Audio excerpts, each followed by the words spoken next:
Հարգելի գործընկերներ, շնորհակալություն ենք հայտնում մեր այսօրվա միջոցառմանը ներկա գտնվելու կապակցությամբ։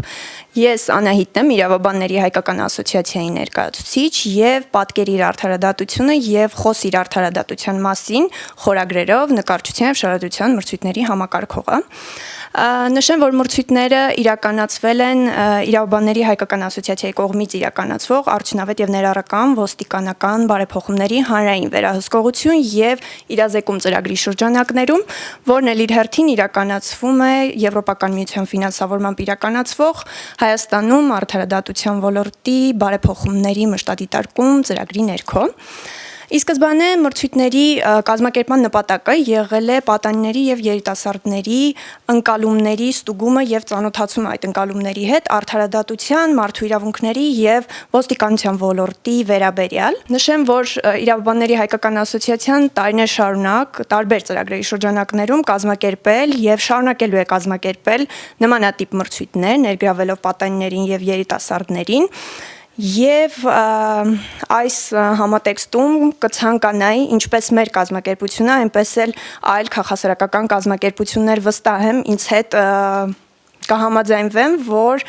այս մրցույթների իրականացման ընթացքում շատ կարևոր է կրթության, գիտության, մշակույթի եւ սպորտի նախարարության համագործակցության պատրաստակամությունը առնվազն հայտարարությունների տարածման գործընթացում։ Ինչևէ, անդրադառնալով մեր մրցույթներին, նշեմ, որ մենք գործընկերների հետ միասին տարածեցինք մրցույթների հայտարարությունները եւ բավականին շատ ու դրական արձագանքներ ունեցանք դրա վերաբերյալ, ինչը փաստում է մրցույթի ստացված լինելը։ Մի շարք մասնակիցներ մարզերից են եղել, ինչը մենք շատ ենք կարևորում եւ մեր ծրագրերի շրջանակներում եւ ծրագրերի ներքո իրականացվող տարբեր մրցույթների եւ նախաձեռնությունների շրջանակներում։ Եվ խոսելով ստացված աշխատանքների մասին, մինչ ստացված աշխատանքները նշեմ, որ 2 իրազեկման առցանց սեմինարներ ենք ունեցել, որպիսի այն մասնակիցները, ովքեր գրանցվել են, սակայն ունեին որոշակի հարցեր թե բովանդակային, թե տեխնիկական չափանիշների մասով, իրենց հարցերը հղեն եւ այդ առցանց սեմինարների ընթացքում ստացել են սպառիչ պատասխաններ, պարզաբանումներ եւ ստացել ենք բավականին հետաքրքիր աշխատանքներ։ Աշխատանքները կարելի է բաժանել 2 խմբի։ Առաջին խմբում մասնակիցները որոշակի բացասական արձագանքներ էին տվել արդարադատությանը, նշելով ոլորտում առկա խնդիրները եւ ընդգծելով այդ խնդիրների լուծման ուղղված բարեփոխումների անհրաժեշտությունը, սակայն նրանց կողքին նաեւ կային շատ աշխատանքներ, որոնք ավելի դրական լույսի ներքո էին ներկայացրել արդարադատությունը, վերցնելով մեկ ոստիկանի կերպար, մեկ դատավորի կերպար կամ արդարադատության ոլորտում այլ գործունեություն ծավալող անձի կերպար եւ ներկայացրել են, թե մի կերպարը ինչպես կարող է համակարգային փոփոխության հիմք դառնալ։ Եվ շատ ողջունում եմ, որ մեր պատանիները, երիտասարդները չեն վախենում բարձրաձայնել եւ իրենց անձնական կարծիքը հայտնել, վերլուծել տվյալ ոլորտի խնդիրների եւ արդեն խնդիրների լուծման վերաբերյալ։ Եվ ի վերջո ստացել ենք բազում աշխատանքները մեր թիմի ներքին գնահատման արդյունքում առանձնացվել են 10 յուրաքանչյուր մրցույթից 10-ական աշխատանքներ, լավագույն աշխատանքներ, որոնք ուղարկվել են արդեն մեր գնահատման հանձնաժողովի գնահատմանը։ Գնահատման հանձնաժողովի կազմում եղել են քաղաքասարակության ներկայացուցիչներ, եղել է արվեստաբան, նկարչուհի, ինչպես նաև արդարադատության նախարարության ներկայացուցիչ եւ օգտվելով առիթից նաև շնորհակալություն եմ հայտնում մեր հանձնաժողովի բոլոր անդամներին իրենց պրոֆեսիոնալ եւ անաչառ գնահատականների համար։ Եվ ի վերջո գնահատման հանձնաժողովի արդյունքների ամփոփումից պարզ դարձավ, որ յուրաքանչյուր մրցույթում մենք ունենք 3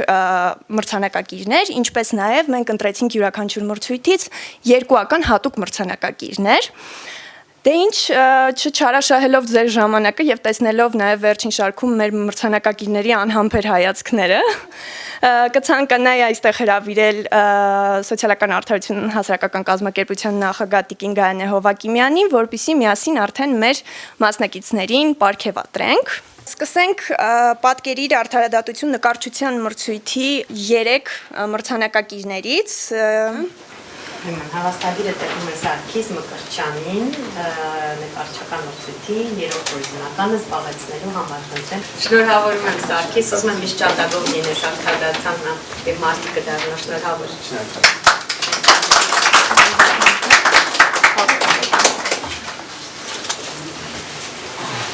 Մենք երկրորդ մրցանակը տալիս եմ Գոհար Կիրակոսյանին, խնդրեմ Գոհար։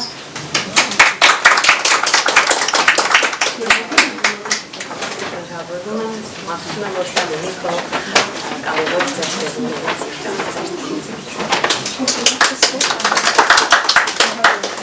Առաջին հորիզոնականը զբաղեցնում է Գոհար Չիչյանը, խնդրեմ Գոհար։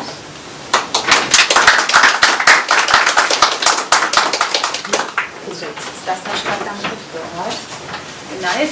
պատկերացրեք Գոհար ամբողջ դատական համակարգի և տարբեր կողմերին ցույց է տվել։ Երբևիցե դատանում եղել ես Գոհար։ Չէ։ Կարծում եմ կարող ես աշխատանքը տալ ոլորտում շարժել։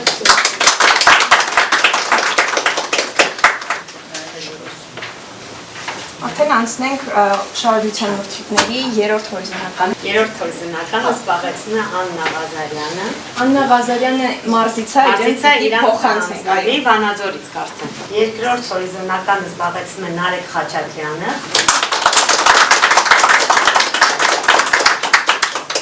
Ես կուզեի մի փոքրիկ հատված կարդալ, քանի որ ամբողջը չենք կարող կարդալ, նկարը հեշտ է նայել, բայց տեքստից ինչ կուզեիր, եւ կամ ասեիր հիմնական քո ինչ, ուղերձը հիմնական ո՞րն է եղել։ Իսկ այդ դեպքում որտեղ է արդարությունը։ Հյուսիսում, հարավում, արևմուտքում, իսկ գուցե արևելքում, որտեղ էլ փնտրես մեկ է չես գտնի, քանի որ այն միայն ու միայն քո ներսում է, քո խղճի հարևանությամբ։ Այն ավելի քան իրական է եւ ձեռքիդ մուրճը։ Օգտագործիր այն ամեն անգամ ձեռքը դնելով սրտիդ, զգալու համար սրտոցիդ հանգստությունը եւ անաչառ դատողությունը։ Եվ այժմ դու կհավատաս ու կգտնես քո հոգու եւ մարդկային էության վառ ճառագող լույսին։ Կգտնես քո համերաշխ խղճին։ Կգտնես այն, ինչ հազարները թերևս չեն կարողանում անգամ հեռվից տեսնել։ Կգտնես ու կլուսավորես աշխարհը։ Եվ այդպես աշխարհը խոսի արդարության մասին։ Իսկ ինչու եմ այսպես վստահ։ Պանդորային աստվածների կողմից տրվում է մի արքրիկ։ Ավանդության մեջ ասում է, որ այդ արքրիկում գտնվում են մարդկային բոլոր չարիքները։ Պանդորան հետաքրքրասիրությունից դրդված բացում է արիքը, եւ բոլոր չարիքները դուրս են պրծնում այնտեղից։ Թվում էր, թե աշխարհը արդեն իսկ կործանված է, սակայն վերջին վայրկյանին արքրիկից դուրս է պրծնում փոքրիկ աներևույթ մարմին։ Դա հույսն է։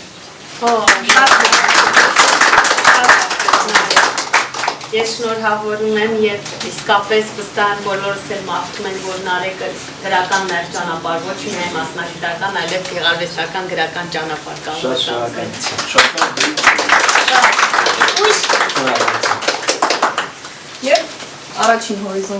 Եվ առաջին հորիզոնականը հանձնում եմ Սուսաննա Էլբակյանին։ Խնդրեմ Սուսաննա։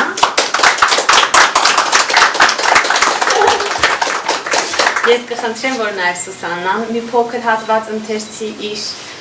ամենահուզիչ կամ քո հիմնական ուղերձը, որ ուներ շարադրության մեջ, էսեի մեջ։ Խոսիր արդարության մասին, որովհետև երբ լռում ես, մի պահ հաղթում է աներկները, բայց երբ խոսում ես, գուցե փրկվում է մի կյանք, վերականգնում է մի արժանապատվություն, գուցե փոխվում է մի համակարգ, գուցե հենց աշխարհն է։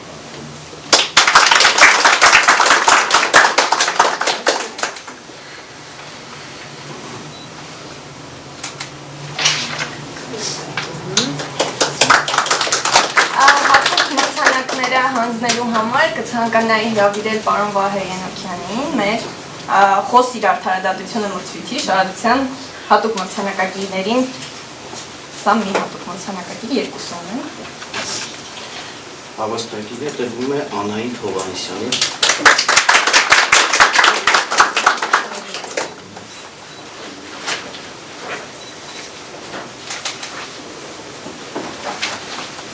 Եվ երկրորդ մրցանակակիրը հատուկ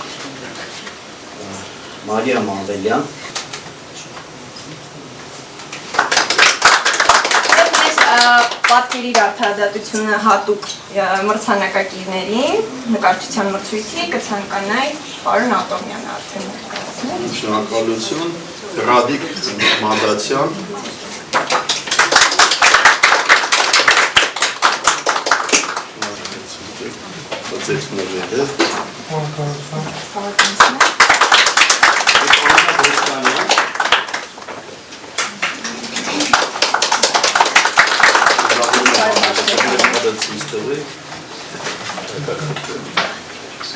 Շատ գեղեցիկ։ Լուսավորում է։ Սա է հավաստակին է։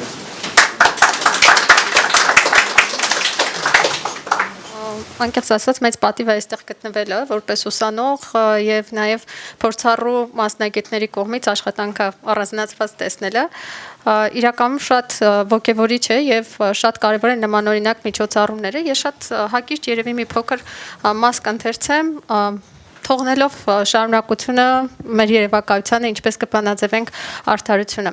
Եթե քեզ ասեմ նկարիր արդարություն, քո արդարությունը տուն թե մեծ շենք կլինի, իսկ միգուցե կարմիր ցանկապատով լայն հրապարակ, որ փակվել է կարմիրում,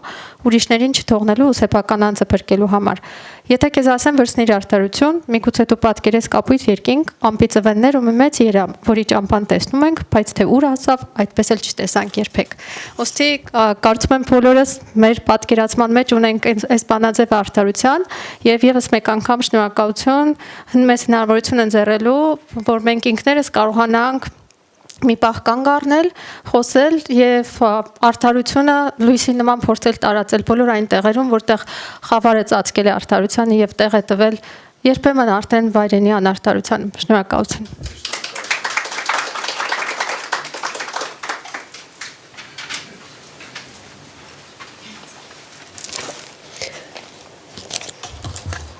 Շնորհակալ եմ, որ հնարավորություն տվեցիք իմ էսեյը գրեմ, իմ կարծիքը հայտնեմ եւ կասեմ արդարության համար պայքարելու տարբեր ձևեր կան։ Մարդը պետք է ճանաչի իր իրավունքները ու չլռի անարդարության առաջ դիմի օրինական ճանապարհներին։